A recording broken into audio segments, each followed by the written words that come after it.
Robert ফ্রস্টের বিখ্যাত কবিতা stopping by woods on a snowy evening আমরা হয়তো অনেকেই পড়েছি। আপাত দৃষ্টিতে মনে হয় বরফে ঢাকা সন্ধ্যায় একজন ভ্রমণকারী থেমে আছে। খুব সাধারণ একটা ছবি, কিন্তু এই সহজ সরল লাইনগুলোর আড়ালেই লুকিয়ে আছে গভীর মনস্তাত্ত্বিক আর দার্শনিক সবর্থ। চলুন আজকে আমরা এর গভীরে ডুব দেব আর সেই রহস্যটা বোঝার চেষ্টা করব। কবিতার এই লাইনটা ভাবুন তো, the woods are lovely, dark and deep. এটা আমাদের মুগ্ধ করে, তাই না? কিন্তু এর সৌন্দর্যের মধ্যেই কিন্তু একটা জটিলতাও লুকিয়ে আছে। এটা আসলে শুধু একটা বর্ণনা নয়, এটা যেন একটা ডাক, একটা আমন্ত্রণ, এক অজানা রহস্যময় জগতের দিকে। তো আজকে আমরা ঠিক কিভাবে এগোব? প্রথমে আমরা দেখব কবিতার ওই যে সবচেয়ে অন্ধকার সন্ধ্যা, সেই পরিবেশটা।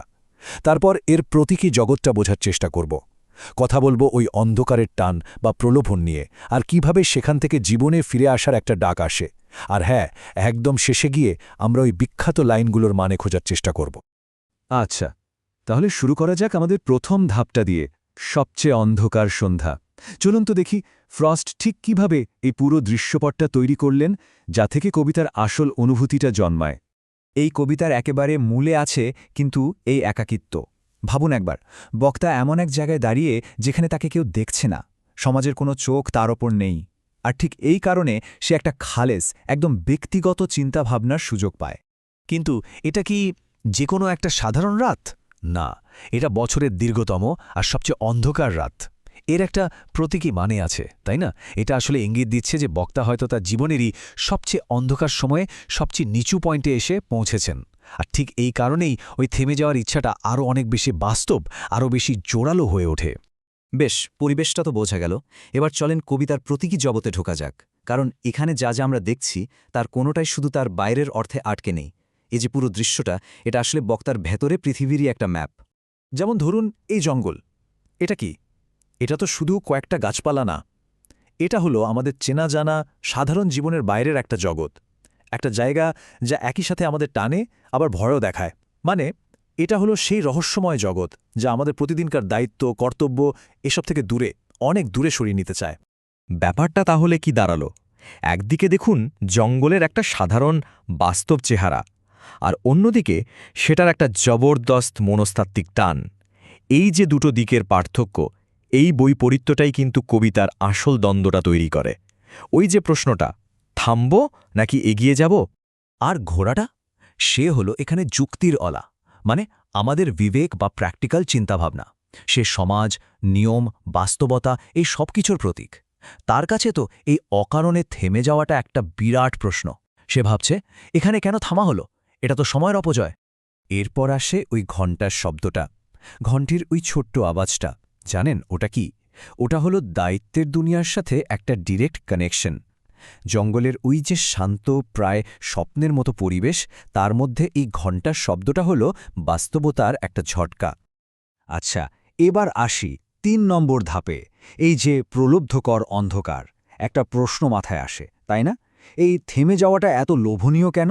মজার ব্যাপার হলো, কবিতা কিন্তু এই থেমে যাওয়া বা পালিয়ে যাওয়াটাকে কোনো ভয়ঙ্কর জিনিস হিসেবে দেখাচ্ছে না, বরং এটাকে দেখাচ্ছে একটা আমন্ত্রণের মতো। একটু খেয়াল করে দেখুন ফ্রস্ট কীরকম নরম, কোমল শব্দ ব্যবহার করেছেন। Lovely, easy wind, downy flake. তিনি এই আত্মসমর্পণকে এমনভাবে দেখাচ্ছেন যেন এটা একটা খুব আরামের মুক্তি, কোনো ভয়ঙ্কর শেষ নয়। এই বর্ণনাটা আসলে এটাই বোঝায় যে কখনো কখনো মৃত্যু বা সবকিছু ছেড়ে দেওয়াটা কতটা আকর্ষণীয় মনে হতে পারে। আর ঠিক এই জায়গাতেই কবিতাটা একটা বিরাট মোড় নেয়। এখানেই ওই পালিয়ে যাওয়ার মোহটার সাথে বাস্তব দুনিয়ার দায়িত্বের একটা সরাসরি সংঘাত হয়। কিন্তু হ্যাঁ, শুধু এই একটা শব্দ, আর এই একটা শব্দই যেন পুরো কবিতার মোড় ঘুরিয়ে দেয়। ভাবা যায়, এত ছোট একটা শব্দ, অথচ এর মধ্যেই মানুষের সব দায়িত্বের বোঝাটা লুকিয়ে আছে। এই শব্দটা দিয়েই কিন্তু ওই ইচ্ছের জগৎ থেকে কর্তব্যের জগতে ফিরে আসার যাত্রাটা শুরু হয়। এরপর আসে প্রতিশ্রুতি বা প্রমিসেস। এই শব্দটাই কিন্তু বক্তাকে এবং সত্যি বলতে আমাদের সবাইকেই ওই খাদের কিনারা থেকে ফিরিয়ে আনে। আমাদের সবার জীবনেই তো এমন কিছু প্রতিশ্রুতি থাকে, তাই না? যেগুলো আমাদের জীবনের সাথে একেবারে নোঙরের মতো বেঁধে রাখে। তাহলে কবিতার মূল দ্বন্দ্বটা কি? একদিকে হলো আকাঙ্ক্ষা, ওই মনোরম অন্ধকার আর গভীর জঙ্গলে থেকে যাওয়ার ইচ্ছা, আর অন্যদিকে হলো কর্তব্য, প্রতিশ্রুতি রক্ষা করা আর মাইলের পর মাইল এগিয়ে যাওয়া। এটা তো আসলে আমাদের সবার লড়াই, তাই না? আমরা যা করতে চাই আর যা আমাদের করতে হয় এর মধ্যেকার এক চিরন্তন মানবিক দ্বন্দ্ব। বেশ, আমরা প্রায় শেষের দিকে চলে এসেছি। আমাদের শেষ ধাপ, ঘুমের আগে মাইলের পর মাইল। চলেন দেখি কবিতার এই যে শক্তিশালী সমাপ্তি, এর ভেতরে আসলে কি গভীর অর্থ লুকিয়ে আছে।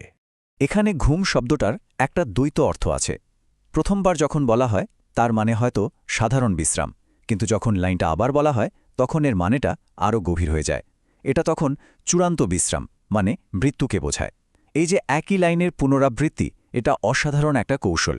এটা একটা সাধারণ যাত্রার বর্ণমাকে জীবন আর মৃত্যুর একটা গভীর চিন্তায় বদলে দেয়। মানে ওই চূড়ান্ত বিশ্রামের আগে বক্তার এখনও অনেক পথ চলা বাকি। এত ছোট একটা কবিতা, অথচ এর গভীরে যদি আমরা যাই তাহলে দেখতে পাব মোট 7টা আলাদা কিন্তু একে অপরের সাথে জুড়ে থাকা থিম আছে। আর এই থিমগুলোই কবিতাটাকে এত শক্তিশালী করে তুলেছে। এখানে এক ঝলকে দেখে নেওয়া যাক পালিয়ে যাওয়ার প্রলোভন, কর্তব্য বনা মিথ্যা, এমনকি অন্ধকারের সৌন্দর্য, এই ধরনের থিমগুলো মিলেমিশে কিভাবে একটা বড় বার্তা তৈরি করছে। খেয়াল করে দেখুন, প্রত্যেকটা থিমে কিন্তু আমাদের মানব অভিজ্ঞতার কোনো না কোনো গুরুত্বপূর্ণ দিক নিয়ে কথা বলছে। তো এই সব থিমকে যদি আমরা একসাথে করি তাহলে কবিতার মূল বার্তাটা কি দাঁড়ায়? মূল বার্তাটা হলো ক্লান্তি, একাকিত্ব আর সবকিছু ছেড়ে দেওয়ার একটা তীব্র ইচ্ছা থাকা সত্ত্বেও এগিয়ে চলার জন্য যে একটা শান্ত সংগ্রাম করতে হয়, সেটাই। এটা হলো সেই নৈতিক সাহসের কথা। চলুন কবিতার ওই শেষ দুটো লাইন দিয়ে আজকের আলোচনাটা শেষ করি। And Miles to go before I sleep, and Miles to go before I sleep. এই লাইনগুলোর মধ্যে একটা অদ্ভুত শান্ত, ক্লান্ত কিন্তু দৃঢ় সংকল্পের অনুভূতি আছে, তাই না? এটা বোঝাচ্ছে যে জীবন অবিরাম এগিয়ে চলে। এটা কোনো খুব আনন্দের যাত্রা হয়তো নয়, কিন্তু এটা একটা দায়িত্বশীল যাত্রা।